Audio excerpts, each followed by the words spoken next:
Pressure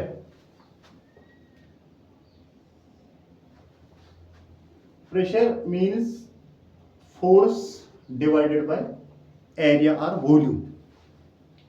force divided by area और volume.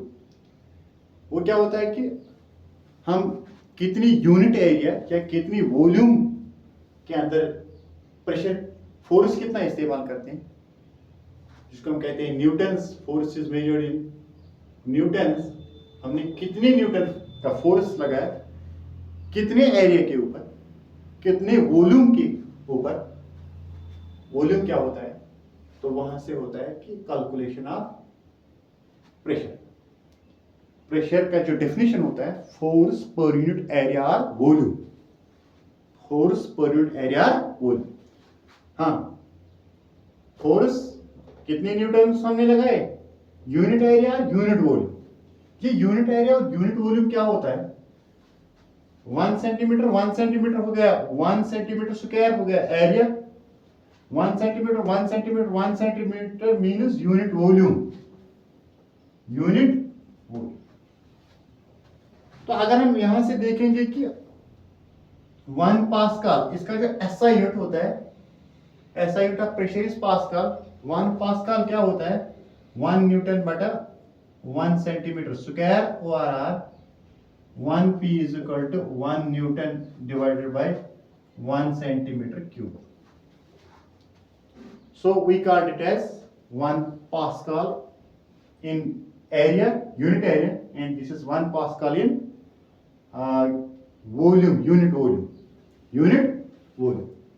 तो फिर हम कहेंगे कि अगर हमें कहा जाएगा कि आप प्रेशर किसी चीज का निकालो, तो हमें ये चीज पता होना चाहिए कि हमने फोर्स कितना लगाया और किस यूनिट के ऊपर लगाया, सेंटीमीटर स्क्वायर के में लगाया, एरिया के कॉन्सेप्ट में लगाएंगे या वॉल्यूम के कॉन्सेप्ट में लगाएंगे, तो वहां से हमें प्रेशर निकलेगा उस एरिया या वॉल्यूम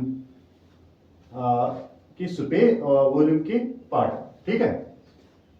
तो इसके साथ एक टर्म है यहां से जिसको हम कहते हैं एटमॉस्फेरिक प्रेशर। एटमॉस्फेरिक प्रेशर क्या होता है कि very much important point is this in the pressure concept. Air का जो भी एयर का दबाव हर एक चीज के ऊपर होता है, उसी को हम एटमॉस्फेरिक प्रेशर कहते हैं। जो एयर होता है उसका प्रेशर हर एक चीज पे इक्वल होता है, इक्वली ये इक्वल होता है।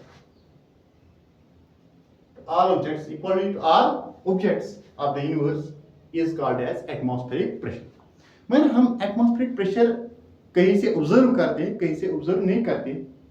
ऑब्जर्व कहां पे करते हैं कि लाइट मास ऑब्जेक्ट्स के लिए।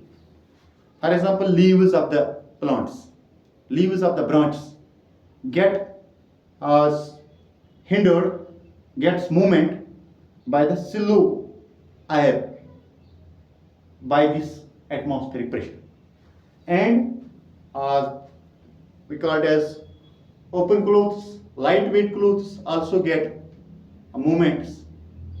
This is by the atmospheric pressure. मगर ये एटमॉस्फेरिक प्रेशर बोर्ड के ऊपर भी होता है, वॉल्स के ऊपर भी होता है, या चेयर के ऊपर भी होता है। तो वहां से हम इसको ऑब्जर्व क्यों नहीं करते, क्योंकि उनकी बाइंडिंग फोर्स अपनी ज्यादा होती है, एटमॉस्फेरिक प्रेशर कम होता है, उसकी वजह से हम वहां से इसको ऑब्जर्व नहीं करते। और ये leaves of the branch movement क्यों दिखाते हैं, उनका बाइंडिंग फोर्स ज्यादा नहीं होता है ब्रांच के साथ, तो वहां से एटमॉस्फेरिक प्रेशर डोमिनेंस होता है, तो वहां से हम इसको ऑब्जर्व करते हैं atmospheric pressure. Otherwise atmospheric pressure is equal to all objects.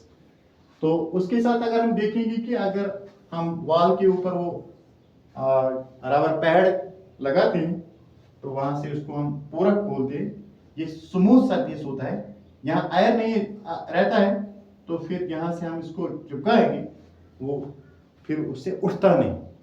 वो पैड, रबर पैड अगर मिरर के ऊपर लगाते हैं, गाड़ी के अंदर होता है, तो वहां से वो उठता नहीं। क्यों नहीं उठता है, क्योंकि because of the atmospheric pressure. क्योंकि इनसाइड जो प्रेशर खत्म होता है, इसी तरह बॉडी के अंदर अपना जो प्रेशर होता है इनसाइड, ब्लड प्रेशर जिसको हम कहते हैं, तो इसीलिए हमें बाहर का प्रेशर ज्यादा ऑब्जर्व नहीं हम करते।